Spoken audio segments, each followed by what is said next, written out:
জোরপূর্বক বিবাহ বিচ্ছেদের শিকার নারীর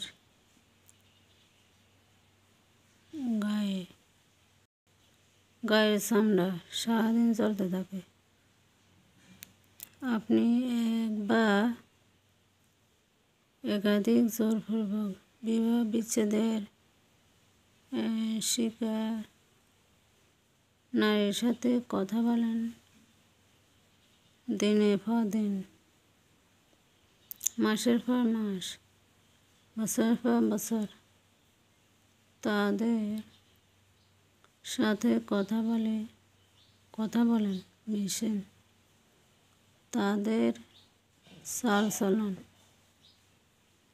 আচার আচরণ, কথাবার্তা উপলব্ধি করার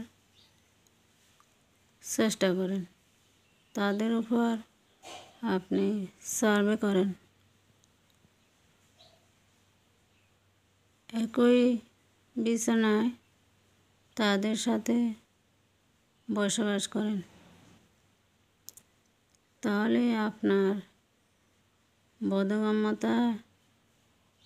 বোধগম্যতা আসবে। জোরপূর্বক বিবাহ বিচ্ছেদের শিকার নারীর গায়ের চামড়া সারাদিন চলতে থাকে।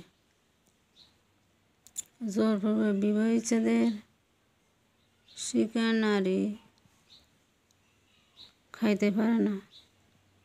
যখন সে ভাত খায় তখন সে ঢোক গিলতে পারে না।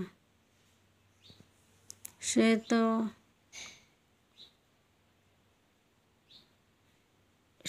এইরকম। এই চরম অবস্থার মধ্য দিয়ে তাকে দিনের পর দিন, মাসের পর মাস, বছরের পর বছর তাকে দিনগুলো চরম কষ্টের মধ্যে অতিবাহিত করতে হয়। প্রত্যহ শারীরিক ও মানসিক কষ্টের কারণে তার শরীর খানি হয়ে যায় জীর্ণ শীর্ণ, কৃশকায়, অস্থি চর্মসার।